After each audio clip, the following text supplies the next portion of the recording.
everyone, welcome and welcome back again to my channel. I am Grace. So in today's video I'm going to be talking about this pretty outfit right here. So this is actually a mock-up of the one you're going to see next, and I initially made this and did a lot of adjustments, and regardless I'm still making a lot of adjustments even after doing this. And I decided to do this now that summer is here or on its way in some parts of the world.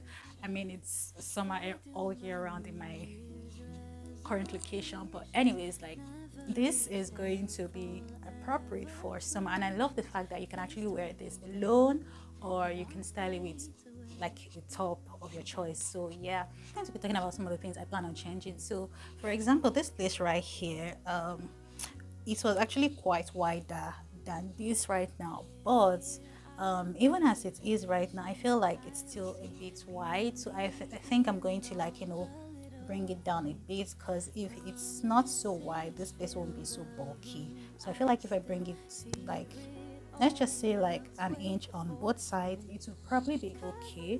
I mean, there isn't so much I plan on changing, to be honest, but yeah, I feel like this is going to be the major part. So I'm going to fold this down and have it stop about an inch on both sides, so that will be like 2 inches here.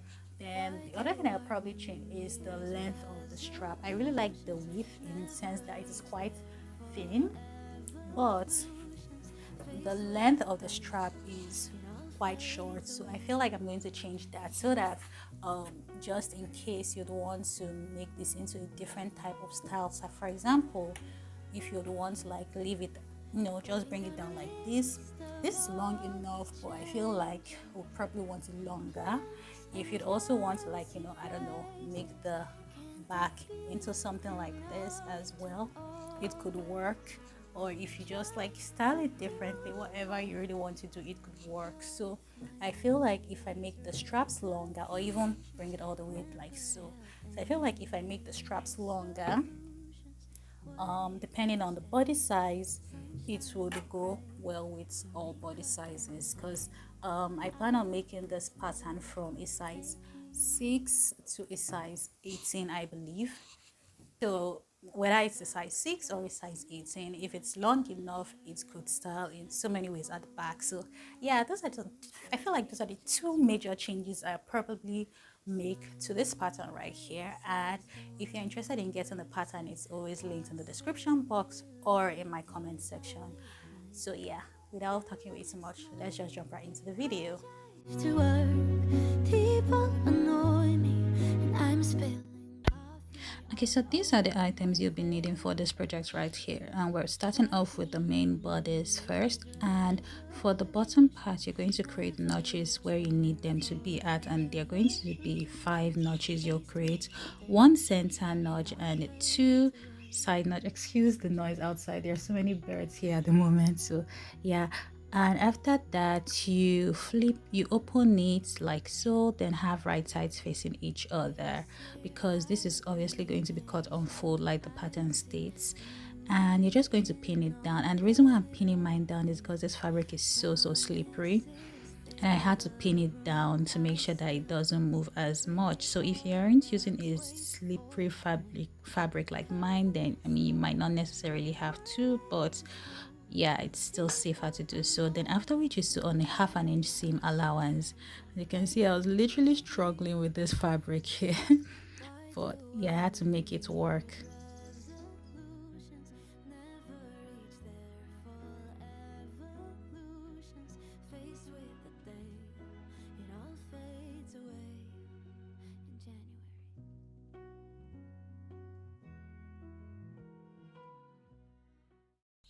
Okay, so after sewing both sides down, this is what you'll have. Then the next step is to flip it over and have the right sides out.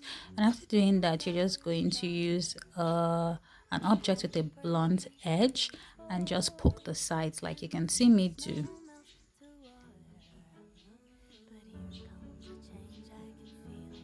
So after poking it, the next step is to just iron this flat, especially at the edges, so that it makes it easier to go into the next step.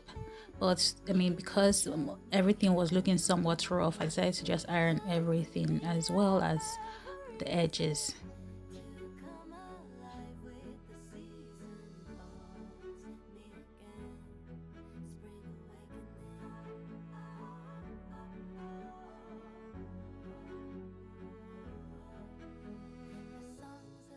Okay, so after doing that, you're going to start off with the notches you created at the beginning. So what you're going to do is you're going to take the extreme notch and fold it over to the notch on the other side of it, like so. Then you pin it down. So when you're doing this, the middle notch isn't going to be touched at all, and the reason why that notch is there is just to let you know that that is the center of this bodice right here. Okay, so after you pin it down like so, you basically do the same thing to the other side of the fabric. So for the other side, I think it's easier for me to explain in a way, so I'm just going to do that. So what you do, you take the first notch like you can see and flip it over to the second notch underneath like so. Then you pin it down. Then after you're done pinning everything down, you're going to sew on a 1/4 inch seam allowance.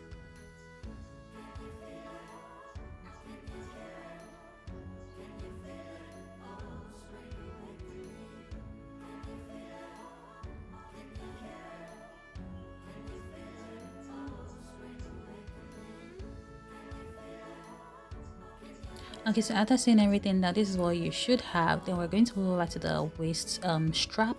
So for the waist strap, you're supposed to cut this on fold, cut one piece on fold. But if you do not have a very long single piece of fabric, you could cut two, which is what I did in my case, and that's because I was using a scrap fabric. So basically you just cut two, then you sew them together, and after sewing them together you create the notches where you need to, which was for the center and the side seam allowance there. Then now I'm just basically ironing it to just make my work easier, honestly. So I'm starting off by folding it into two equal parts first, then iron it, and after which I go ahead and fold the edges using a 1/2 inch seam allowance there and iron it as well. So basically what I'm doing here is the same thing I'll do to the other side of the fabric.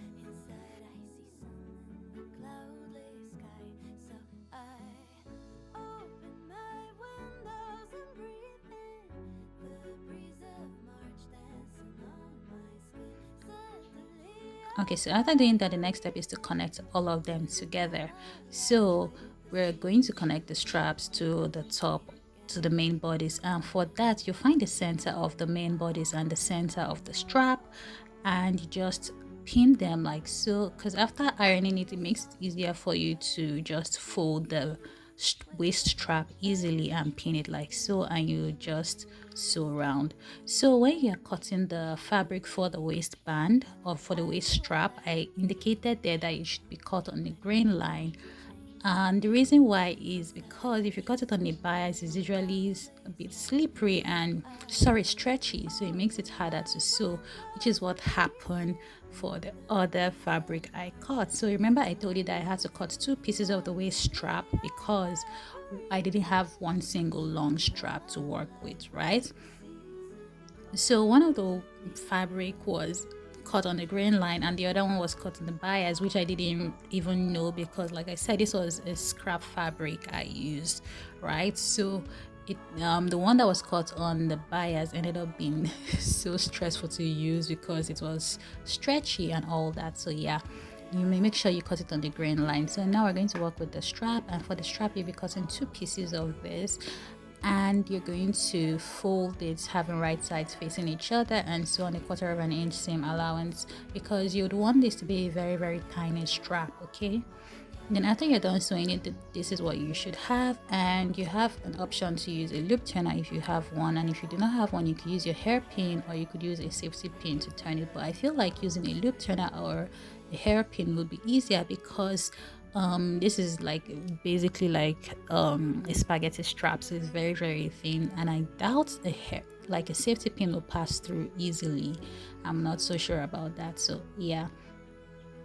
And after you doing this, the next step is just to iron this, which is basically what I'm going to do in the next clip you'll see.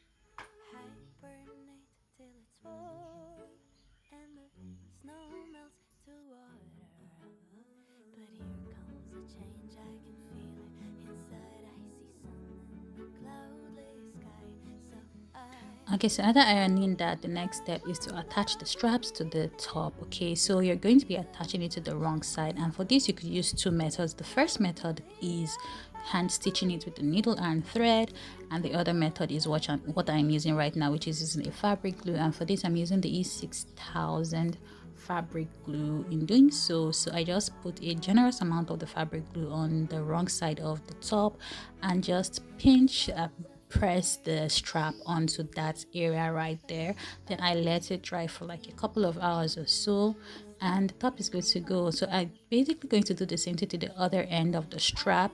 You just push the rough or the frayed edges inside, then you either hand stitch it or you use a fabric glue just to secure it there. And after doing that, the top is basically ready and good to go for your usage. So yeah, this is it. So thank you so much for watching this video. I really do appreciate it. And if you'd like to get the pattern, you could check the link in my description box or in the comment section. I put it in one or all of those places so you could get it there. So thank you so much once again. I'll see you all in the next video. Bye.